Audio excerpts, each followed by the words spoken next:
I am Carlos Jimenez, 47 years old. I was born and raised in the outskirts of Detroit. I have a high school diploma, but my real education came under the haze of welding fumes, learning how metal bends. For 20 years, I was a master welder at Caldwell Metal Processing.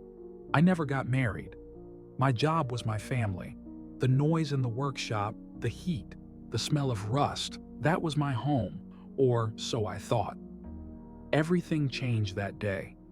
If you like my story, don't forget to subscribe to the channel and like the video.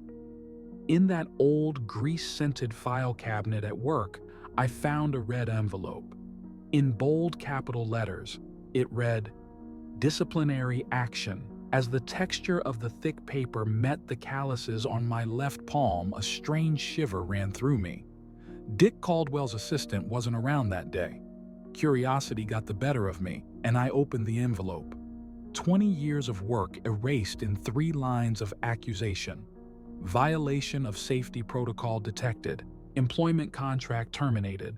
No explanation, no signature, just a cold decision. But the real betrayal wasn't in that envelope. In the same drawer, I found the files of other workers who had also been fired. Every single one had the same scenario.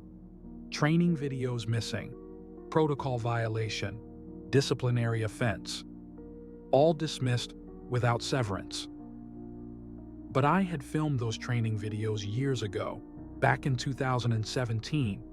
My signature was on the records, the dates were there. That was the moment I realized everything was part of a scheme. I didn't go home that night. I stayed at a worker's dormitory with a friend, thinking things through. It wasn't being fired that hurt, it was being framed. By morning, I knew who I had to call. Clara. Clara was Caldwell's former accountant, an old, meticulous, honest woman. We met at a small diner, sour coffee in plastic cups, trembling hands, and hushed words. With a shaky voice, Clara pulled out a black USB drive from her bag. "Dick told me to destroy this," she said, "but we Mexicans have a saying, el que guarda siempre tiene, the one who keeps always has."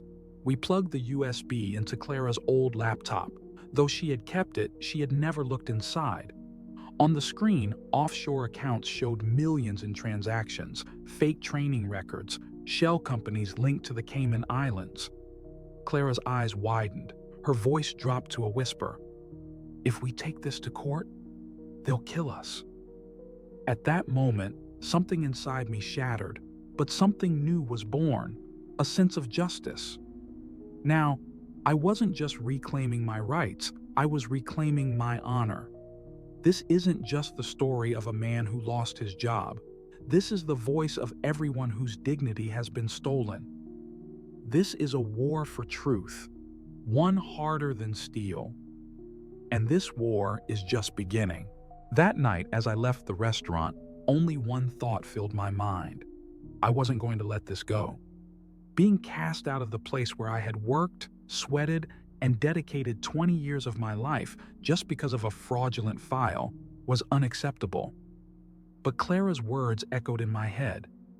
"They'll kill us." This wasn't just a lawsuit. This was about exposing the secrets of a dangerous man. It wasn't hard to guess that Dick had illegal connections. The next day, Clara and I met again. The curtains of her small apartment were drawn shut. We reopened the USB drive. Transfer records, forged contracts, internal communications, and something else. A video conference recording from 2018. Dick Caldwell's voice rang out clearly. "If you're going to fire someone, fill out the disciplinary file. Don't pay severance. They won't be able to appeal." My blood ran cold. This wasn't just malice, it was proof of a calculated scam. Clara and I made a decision. We couldn't do this alone. We also didn't want to attract all the attention to ourselves. That meant we needed to find the former workers who had been fired. My first stop was Pete's trailer. Pete had suffered a herniated disc while working in welding, then was dismissed on charges of lack of work discipline. When I knocked on his door, his eyes were empty. He stubbed out his cigarette. "What do you want, Carlos?" he asked. I showed him the USB drive, told him the truth. His eyes welled up. "I wasn't crazy," he said. "They really played me." From that day forward, we found someone new every day. Linda, the packaging supervisor. Marcus, the maintenance technician. And finally, Randy, who had been fired because he had witnessed Caldwell's nephew committing theft. They were all bitter. They were all silent. But now, they were ready to speak. We secretly gathered in an old dance hall in Detroit. Dusty curtains, rusted chairs, the scent of rotting wood. But that day, for the first time, we felt justice breathing. Clara placed the USB on the table. "This is our insurance," she said, "but it's not enough for court." I stood up. I pulled out a piece of paper from my pocket. The same day Dick had spoken during that video conference, the factory security cameras had been recording too. I had reached out to the former head of security. Now, I held a VHS tape in my hands. "This could be the key to Caldwell's trial," I said. But there was a problem. Submitting the tape to court would make us a target. Clara had already warned us. Dick had connections with lawyers, journalists, and even some police officers in the city. This wasn't just a case anymore. This was a reckoning, a fight where we were putting our lives on the line. The group looked at me in silence. Everyone had the same question in their eyes. "If we go forward, what will happen to us?" I answered, "I don't know. But if we stay silent now, we'll never get to speak again." That night, we all made a vow. The next morning, we would file the lawsuit. Clara backed up the records. I washed and set aside my old uniform. Pete brought the disciplinary notice he had kept for years. Everyone brought their small but valuable pieces of evidence. And me, I wore the Aztec patterned necklace my mother had given me when I was little. "Zeep Totec will protect you," she used to say. Now, this necklace was no longer just a memory. It was armor. For a week, Detroit's skies remained gray, but we were ready to walk into the darkness for justice. On the day of the trial, Detroit's gray sky seemed even darker, as if the city itself couldn't bear the weight of what was about to unfold. Clara wore a black jacket, her hands trembled, but her face was resolute. Pete struggled to walk due to his back pain. Randy's tie was crooked, but his eyes were unwavering. We stood together, the old but honorable soldiers of Caldwell metal. The courtroom was packed. In the back rows, a few members of the local press. In the front, Caldwell's suit-clad lawyers, wearing secure, confident smiles. Dick was nowhere to be seen, but his shadow had entered the room long before we did. The trial began with Clara's testimony. She presented the USB drive to the court. The lawyers objected immediately. This was obtained illegally, a violation of private property. The judge, an elderly man with sharp eyes, responded coldly. "The interests of the state outweigh individual privacy. Proceed." Then Pete spoke. He detailed years of working through a herniated disc, only to be fired without cause. Linda, Marcus, Randy, each one took the stand. Each one read the same recycled line from their file. Violation of safety protocol, not eligible for severance pay.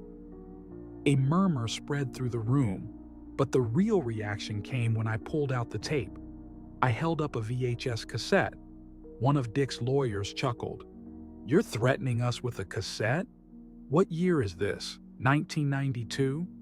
Then the tape played. The footage was grainy, but the audio was crystal clear. Dick's deep voice echoed in the empty office. "I can't waste money on severance. Open a disciplinary file. Erase the videos from the archive. No one can prove anything." Silence. The jury members' eyes widened. One of them dropped their notepad. The judge paused for a few seconds before bringing down the gavel. "The evidence is sufficient. Caldwell Metal is ordered to compensate all former employees with severance pay, cover court fees, and pay damages. At that moment, the weight of years lifted off my shoulders. I turned to Clara. Her eyes were brimming with tears. She hugged me. "We did it," she whispered.